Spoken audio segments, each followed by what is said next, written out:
Hello. Excellent, you can all hear me. Right, with no further ado, we're running into time, so let's go. Round of applause, please, and we're going to talk about... Well, we don't really need tension wrenches. Anyway.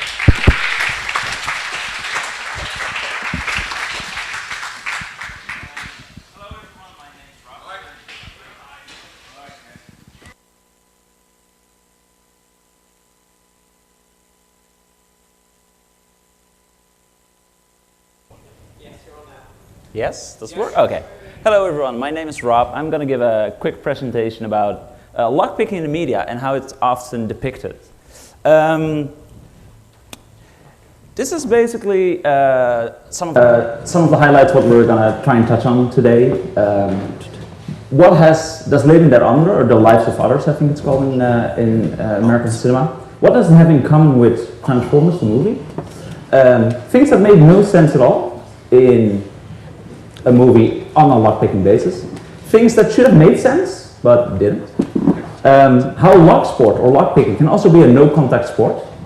And finally, I'll try and close off with the most effective lockpicking technique as demonstrated by Meister Leslie Newton. So we'll get to it. This is basically how we got to the talk. I'm not sure if anyone of you know the Two Hackers, One Keyboard fragment. Is there anyone that doesn't know it? I have it. We can actually play it right now. We're gonna play it then. This is the series NCIS, which is basically like a serialized CSI kind of series about a military CSI team. Oh god, the Windows Media Player.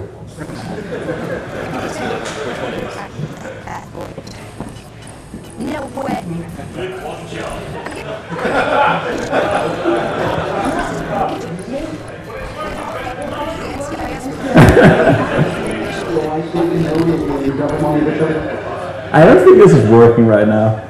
Please tell me you have some sensible media player. Right click, open with.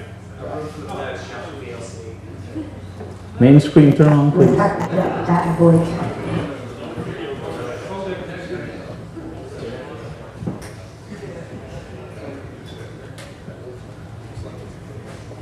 It is there. Okay, luckily. Audience, VLC. Right, go to VLC. Thank you, audience.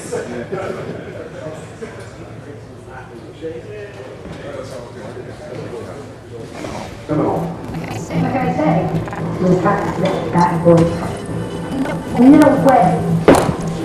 I mean, how? No, this is major. We've already gone to the NCIS public fire. Well, I sleep and know it and drop them on the other side of the country. I'm trying, if you can do that.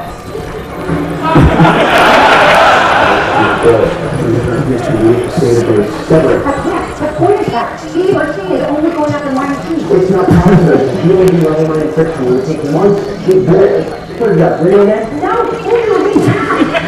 Just go to the parent and show what's next. I can't stop him. He doesn't hear. I've never seen cold like this. I can do anything if I do this. No?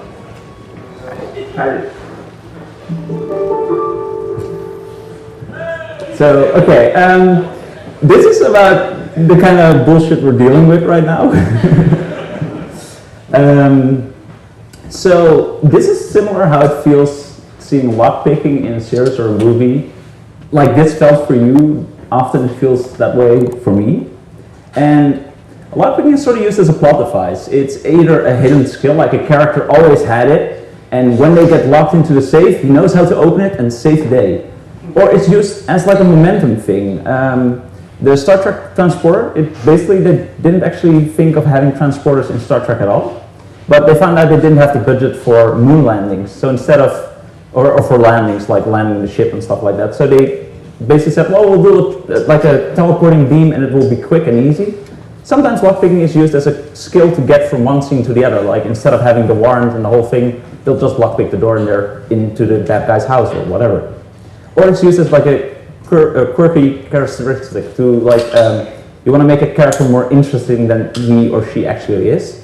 You just make them a lockpicker. And sometimes there's actually a larger plot element, and that's mostly in heist movies or Like, nope. Yeah, okay. Sometimes my reaction to lockpicking in movies is sort of like this. I might nitpick on things. I might see that they're doing things and that's like nonsensical, and maybe I'm just being a bit anal about it. But more often, lockpicking in movies is sort of like this. I don't know if you know the Gary Larson strip, but yeah.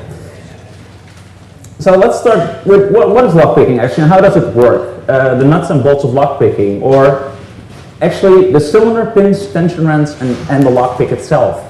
So we try and imitate a lock. We try and imitate a key into the lock with tools that are not actually keys. So we use a tensioner for rotating the plug in the cylinder, and we apply some slight torque to it. So we imitate the rotation of somebody opening the door actually. And we use the pin for actually manipulating the individual pins in the lock. So we sort of do it reverse. We try and rotate the lock and then try and unlock it instead of what a key normally does, unlock it and then turn the door open. So this is how a key basically works.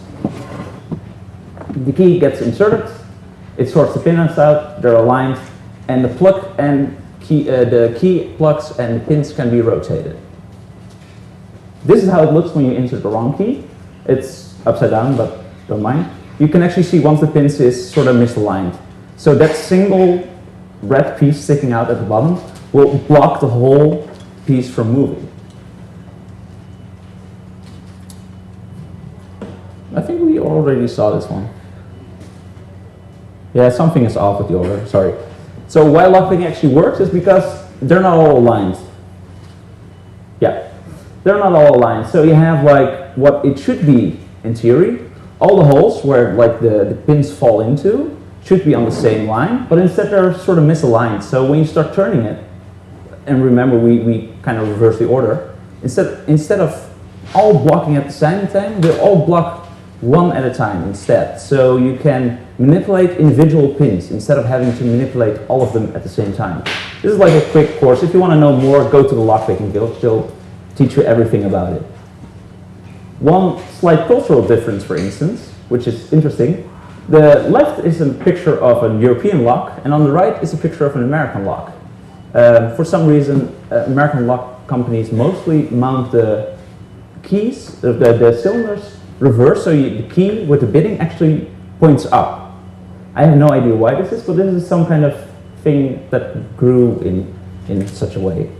So the orientation of pins and the pin stack and the springs is actually different in a European and an American lock. But let's get to it. Yep. So,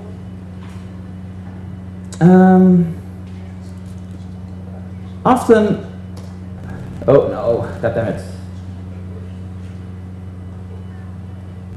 We should have made it default.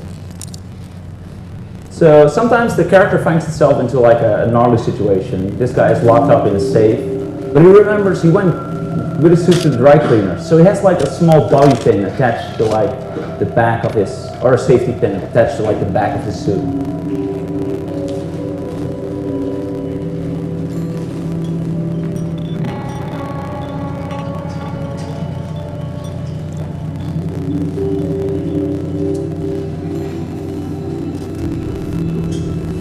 But even if he thought this wasn't easy enough for him, he's just gonna start and bend it. The bad guy comes over and also hands him like a pin. So, yeah.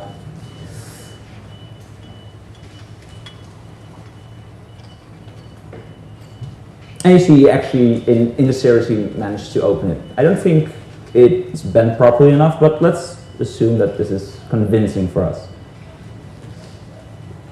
And you see that it's usually used as sort of a plot device. The protagonist gets caught, gets put into handcuffs, gets locked up. Let's see. Sometimes it gets used to make a character more quirky. So this guy suddenly knows everything about lockpicking, and he has like a lockpick gun, and he'll actually show how to use it. Do note he doesn't even enter the tool at all into the lock. This is like, okay, well.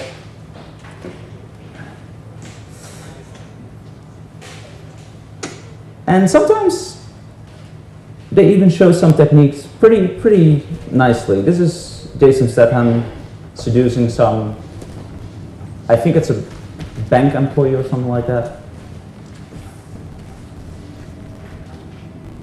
And he actually makes a key duplication of a key. And this is actually a sort of kit you can buy like this. It has the whole like impressioning material, and it has like a sort of like a easily meltable plastic you can pour into the key to make a copy. This was actually an Italian job, and they have a lot of interesting shots in there. They also have this shot where somebody's actually practicing to open a safe, and they provide a back view of the mechanic of the safe via a camera, which is something that a safe cracker would do. I mean, normally you wouldn't see it when you're cracking a safe, but if you're practicing, you can actually take that moment, open up the lock, and look how it's actually working. So, and what they did in the movie, they actually translated it to the viewer. So instead of having this shot where they open up the lock, they said, well, we'll just give her like a screen with like a camera pointed at the back, so the viewer can... Yeah? A safe cracker, we know, Jason Jones makes some nice tools, went to open a safe, and he went into the room behind the safe, drilled through the back wall, drilled through the back of the safe, put a scope through to the change hole, and a wireless camera, and then stood in front of the safe with a screen and dialed the combination through. That's the first time I've heard it. So they drilled to like the back wall of the building or something like that? Drilled through the wall it was up against. That's beautiful. The fact he could drill in a straight line back would mean more than anything. Straight through the back of the safe to do just that. Yeah. This is nice. This is where they sort of find like a middle ground between realism and they sort of want to show what they're doing without breaking immersion as much. So they use the camera, and this is actually the first time I heard of a camera being used in such a way to open a safe without like drilling and doing the whole scoping thing. She's actually practicing to do like the manipulation of the dial of the safe. Later on, they actually have like the safe, and she has to manipulate it on feeling. And yeah. So they sort of are in a bind. Like it's the wrong safe. It's not the safe that somebody said it would be, and the glass plate in front broke. So there's like a brittle glass plate in front that can reel off.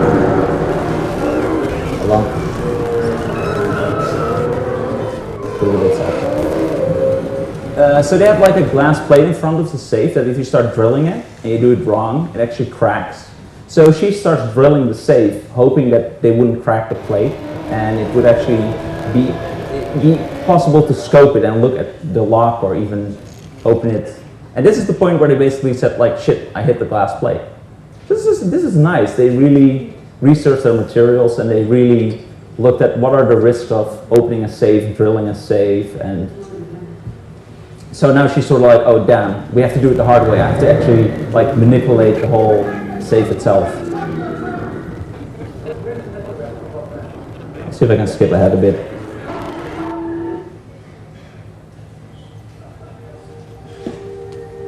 And this is a bridge, but definitely taking notes of dialing a safe. You get some little feedback.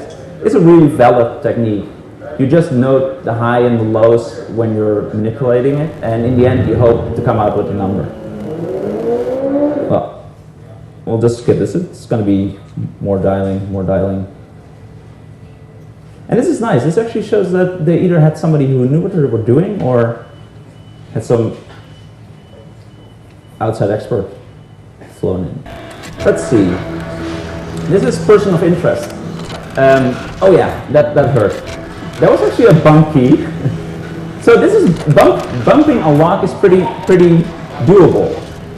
But if you see what he actually uses to bump the key with, that's his phone.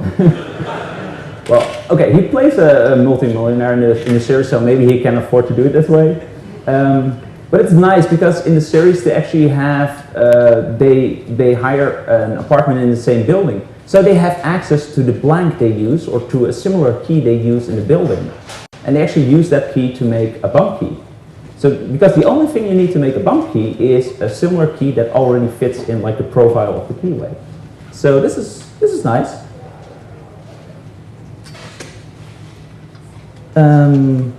They actually, I should have shown this one earlier. He actually explains how it works.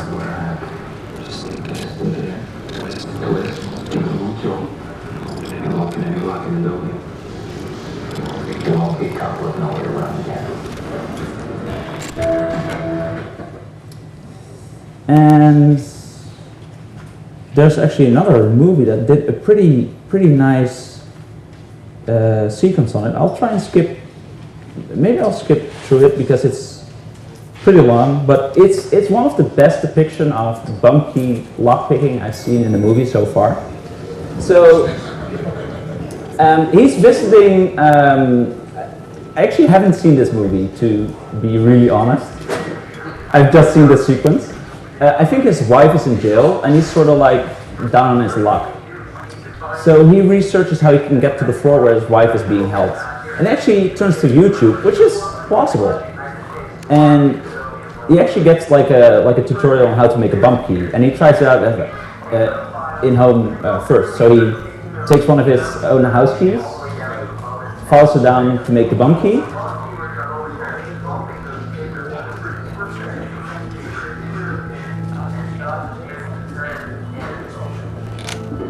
And actually, like, he practices at home. I mean, makes perfect sense.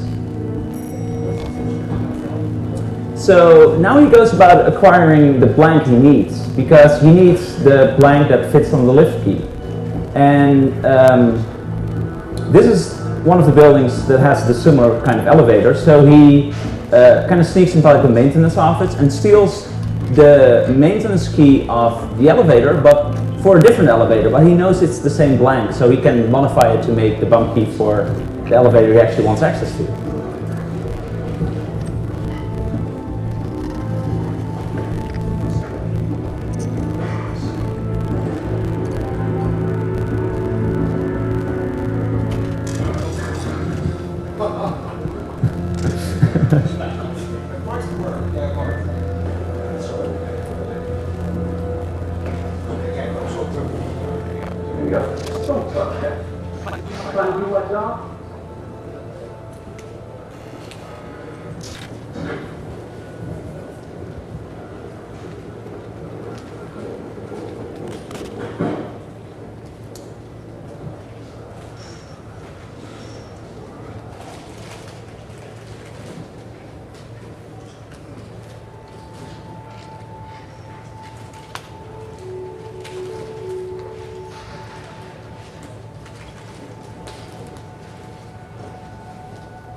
And we'll stop at this place at that moment.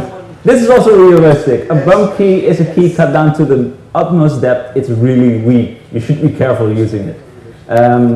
He actually breaks off the damn key in the lock, and later on they will actually find out. So this is funny. It's realistic in the sense that lockpicking is not foolproof. If you lockpick a door, it can horribly fail. You can spend like hours on a single lock.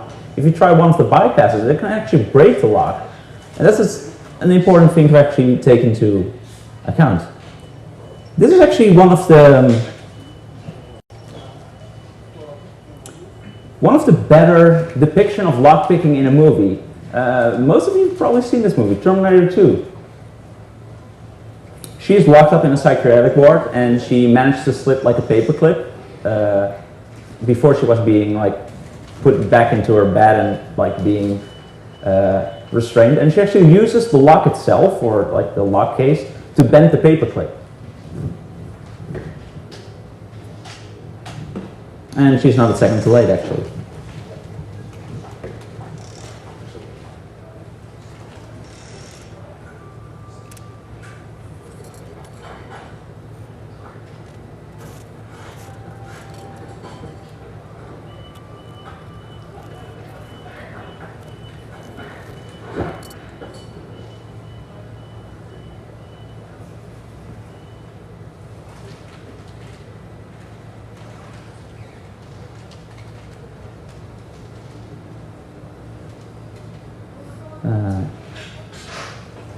Let's get out of it.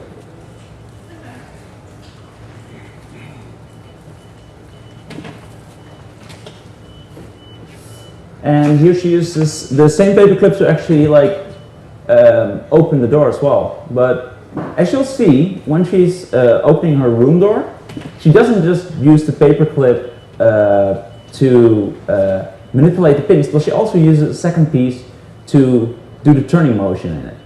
So she effectively has both a tensioner and the lockpick. And that's where most movies go wrong. They either show one or no tools at all. And when looking up how they actually came to depicting it as realistic as they did, it turns out that they did actually lock the lock she was in while filming it. So in order for the scene to succeed, she actually had to lockpick the locks before they could finish the scene. So that's an interesting way of doing it. Okay, let's go and see. Okay. So I told about das Leben der Andere. What does it have in common with Transformers? Listen closely.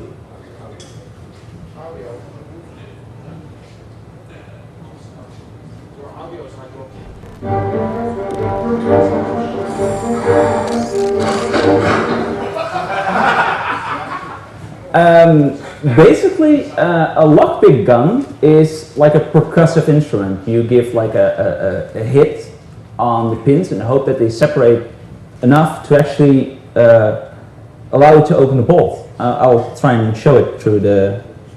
I think we have an animation of this. Yep. You can actually see that the lockpick gun will hit the pins. The force will actually translate through the pins, and it will actually separate the pins on the shear line. So it allows you to, if you turn it at this exact moment, it will actually allow you to open the lock. This makes the snapping noise. Imagine how an electric one that does it several times a second sound. It doesn't sound like a transformer, I can tell you that. It sounds like a dentist doing his work. But what is interesting is that in that movie, they actually have him, yeah, it's sort of, I'll skip that for a second. They actually have him lockpick with like 2 tools and do the whole thing. It doesn't look that realistic-ish as well, but at least they researched it properly enough to make a sort of, okay.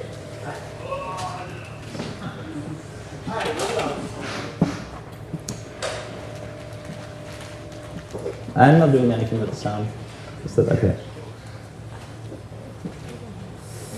So,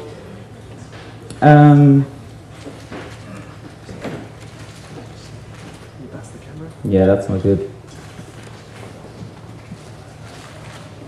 Okay. One thing they do manage to display properly is how much lockpickers lock tools. And that might be something I can do. this is pretty much indicative of a lockpicker's toolkit. It has several and all tools, and most of the time you only need 2 of them. Okay, I'll try and finish this. There's a lot more clips. We have a lot more videos. This is from the movie Shaft, where they actually have to do like a, how do you call it? Like a warrant with excessive force, I don't know. Yeah, but they have some name for it when they go in full blazes. No, not warrant, exactly. Lockpicker guy, it's your turn. I have no idea what he's doing. I don't know that device. I don't think it has anything to do with... Is it actually something? Seriously? It actually exists. You can buy a kit that spreads the door, but the first thing that comes out of the box is a massive pad with a disclaimer written on it that you make the customer sign to to say, when we use it, it will shatter your door. You are aware that you'd all be knackered out when using it. I honestly thought it was something they got out of the back of the boot of their car, which is used for like changing tires or something like that.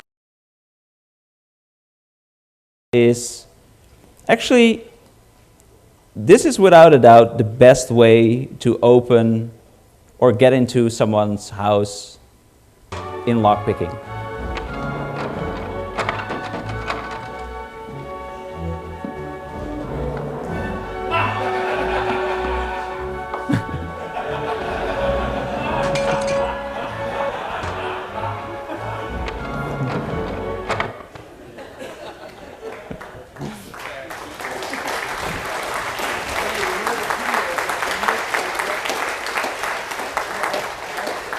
So, I'll give a quick shout out to Skylar Town. He's a lockpicker from America, and a while ago he posted a question on Twitter.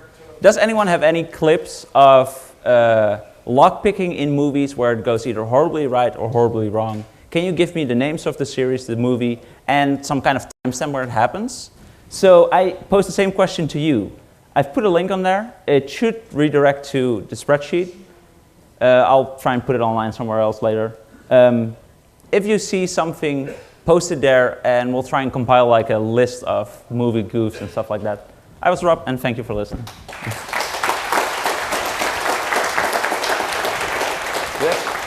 we have time for questions, or should we? I think we've got time for one, maybe two questions. We've only got about 3 minutes, so only actual questions, not more of a comment, less of a question, really. So hands up if you've got an actual question that's under 140 characters. Right, I have scared off all the questions. I'm sorry about that. So anyway, another thank you to our fantastic speaker. Yeah.